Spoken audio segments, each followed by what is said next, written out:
Nosso canal Verdadeiro Selfie. Hoje vamos abordar o tema compulsão alimentar e para isso a psicóloga Júlia Soares Henriques, Arlindo Salgueiro, psicólogo, Leonardo Patalini, também psicólogo.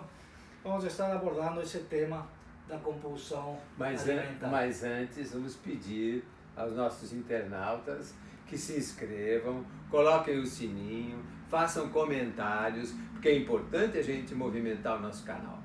Com certeza.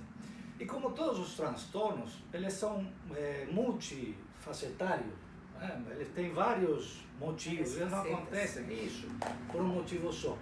Né? Pode ser cultural, pode ser social, biológico, emocional, ou até das experiências, das próprias experiências que nós temos na vida, no mundo, no social. E eu queria começar fazendo uma pergunta assim: o que nós fazemos quando não gostamos de alguém? Quando a gente não gosta de alguém, pelo geral a gente se afasta dessa pessoa ou a gente tenta prejudicá-la. Né? Não é o correto, mas... Dá até fofoca, ironia. Acontece, né? Então, a mesma coisa acontece com a gente. Quando nós não gostamos de nós não nos aceitamos de uma forma mais profunda, do jeito que somos, as nossas raízes, as nossas características, o que a gente faz? A gente se afasta de nós, né? Cria esse distanciamento e até também se prejudica. E a comida, ela entra nesse processo de destruição. A gente utiliza a comida para nos fazer mal. Nós perdemos o limite com a comida. Eu estava pensando assim, imaginemos um prato de comida, um chocolate, ou alguma comida que a gente gosta. Né? Comida, vem aqui, vem. Ela não vem, ela não tem vida, ela está lá no prato, está lá na mesa, ela não tem vida, ela não caminha, não pensa, não fala. Então, ela não tem poder nenhum. Quem dá poder, quem potencializa esse instrumento, quem potencializa a comida somos nós. Nós que damos força para ela nos destruir. E nós nos destruímos através dela. Nos distanciamos do nosso ideal de ser através da comida. Tá, então você está posicionando, Leonardo, uma coisa importante, que é a atratividade, a atração forte que o exterior, nesse caso, exerce em nós. Mas por quê? Nós precisamos autenticar o nosso corpo como adulto.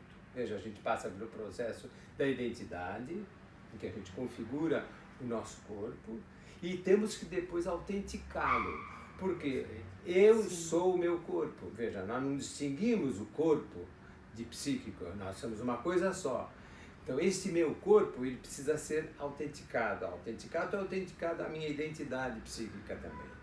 Se eu não o faço, eu fico à deriva desse exterior. Veja, você falou do alimento, como o alimento fica tão forte, a atração dele para mim, como fica forte também a comparação, que é tão perversa com os outros. Ao ponto de não conseguir parar de comer, como que o alimento é mais forte do que a gente e o alimento não tem poder nenhum. Então, e nesse caso, o que vai acontecer? Eu estou rompendo com a minha homeostase, meu equilíbrio que se processa normalmente, porque como eu não autentico, não incorporo esse meu corpo em mim, eu fico à deriva desse exterior, né? E eu acho importante a gente colocar também a questão do vazio, né? A compulsão alimentar, como as outras compulsões, mas aqui nós vamos focar mais no alimento, é como se eu fosse preencher um vazio, e esse vazio é um vazio existencial.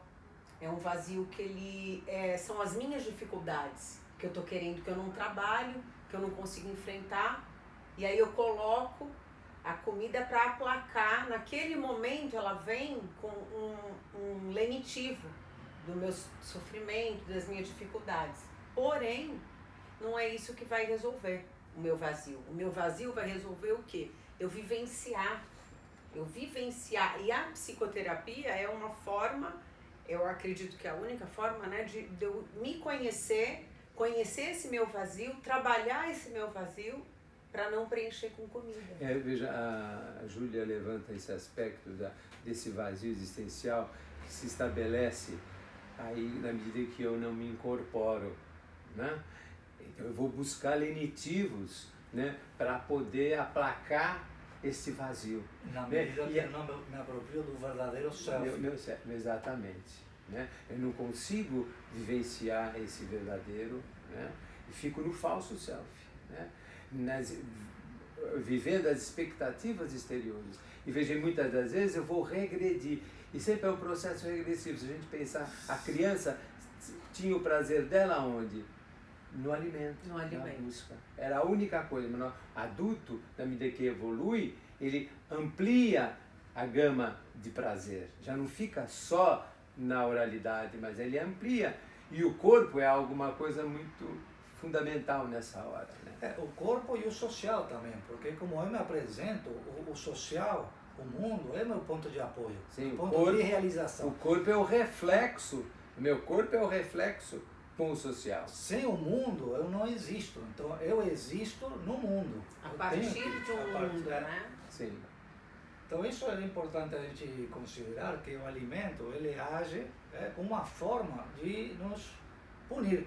Mas legal também a gente pensar a relação dos limites e de apropriação de nós mesmos. Porque os limites, como o Arlindo comentou, eles vêm de fora. A gente tem a propaganda, a pesada da mídia para você comer, se alimentar, comprar esse produto, consumir. E aí você tem as festas, e você sai, os amigos comem, convidam, e aí você não consegue falar não. Então você fica na mão do social. Você fica à mercê. E hoje a gente sabe que os alimentos, principalmente para as crianças, esses salgadinhos, eles têm aditivos químicos que estimulam esse prazer da... Colocando isso, a gente vai trazer essas pesquisas que colocam, né, que a comida, ela é tão quanto viciante aos outros tipos de droga, né?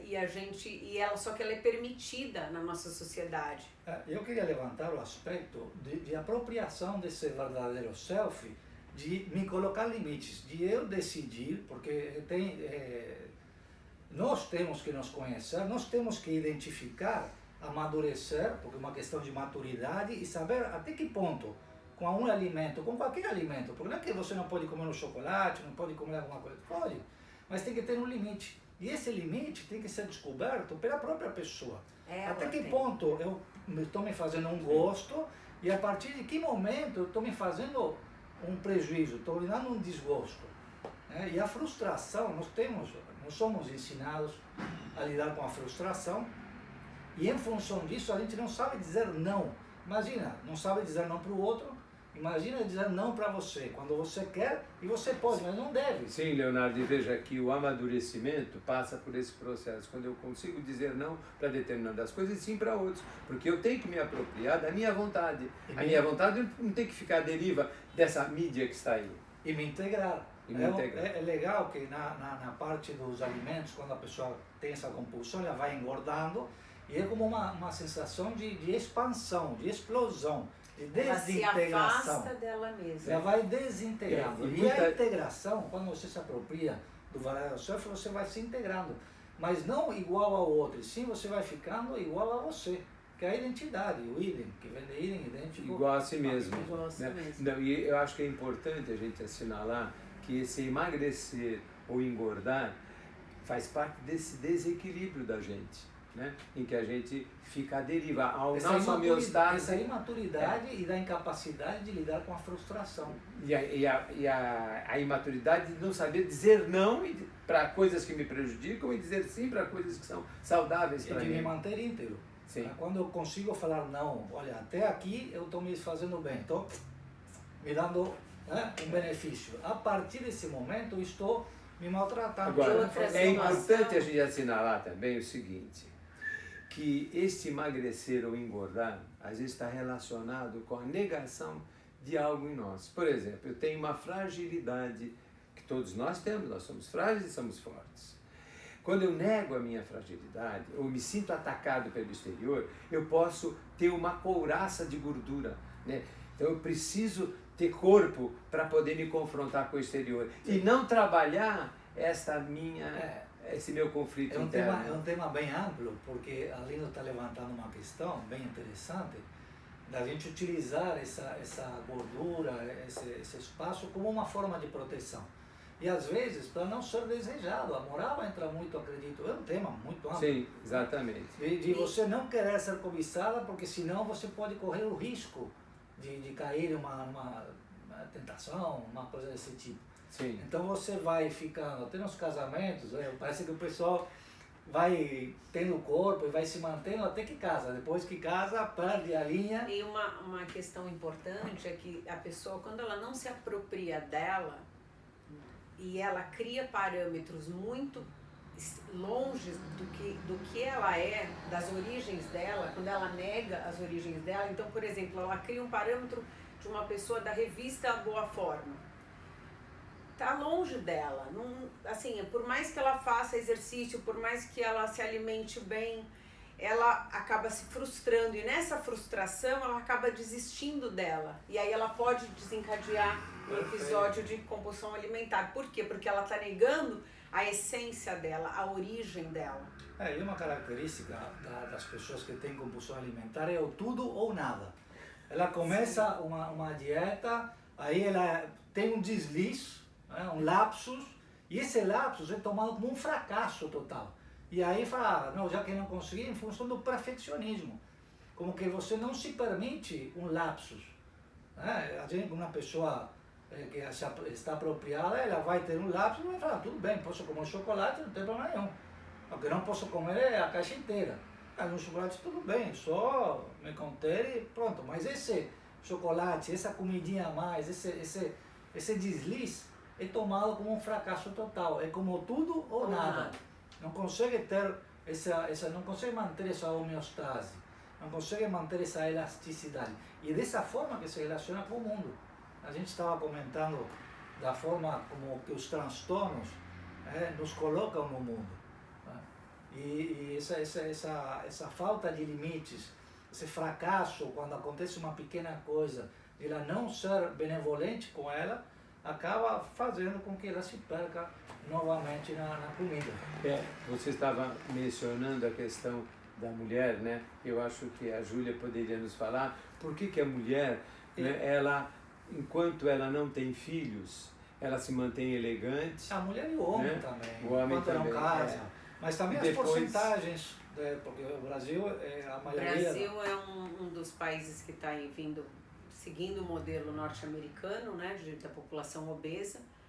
Nós temos mais mulheres obesas e mais mulheres comedoras compulsivas. Tem mais mulheres comedoras compulsivas que homens. Que homens, em proporção. sim, em proporção. E mais da metade da população que está acima do peso. Sim, são as nossas estatísticas. A mulher, quando ela... Eu acredito que existe uma grande massificação de que ela tem que ter o corpo perfeito, principalmente no Brasil, principalmente num país em desenvolvimento como o nosso, né? Ela tem essa obrigação de ter o corpo perfeito, o culto ao corpo, e nisso isso gera uma ansiedade tão grande nela que ela acaba desencadeando episódios de compulsão não só alimentar, né? Então isso tem que ser colocado como é importante a gente levantar essa situação também. E por que ela acaba ganhando peso, né, depois do casamento, tal? Porque ela acaba... Ela e ele também. Ela e ele também. Barriga. Sim. Eles acabam ganhando peso depois do casamento. Porque ela acaba focando em outras situações do externo e não olhando para dentro. Quando ela olha para dentro, ela consegue fazer escolhas mais conscientes, ela consegue cuidar dela, ela consegue se apropriar dela e não ficar só no trabalho, no casamento, no filho, em situações externas. Essa questão, tanto do homem como a mulher depois do casamento, é que eu vejo que as pessoas ficam em forma para atrair. Depois que atrai, como que ela não estava fazendo por ela. Porque uma pessoa que faz por ela, que gosta de si, que mantém esse amor próprio, que estabelece esse relacionamento de amor consigo mesmo, de cuidado, ela não teria esse descuido depois do casamento. Ela se manteria, porque ela faria isso por ele. Agora, quando você faz pelo outro, você conquistou aquilo que você queria, e aí você se abandona. Você se abandona. E é exatamente isso que acontece, né? Não só na mulher, no homem também, mas a porcentagem maior é nas mulheres, né? Daí a importância de a gente viver, né? Primeiro para nos agradar, primeiro para nos apropriar, para depois pensar no outro. E nos agradar fazendo bem, né? Porque às vezes, eu mereço, e aí vai comendo, mereço, e acaba criando essa compulsão. Porque o sabor acaba, a pessoa, ele é viciante, foi o que a gente já falou, isso já foi A levantado. indústria alimentícia, ela bombardeia. Ela Mas bombardeia. é isso. Mas A eu gente tem que manter o tempo do vídeo. Obrigado por por nos favor, olha acompanhar. o sininho aí, né?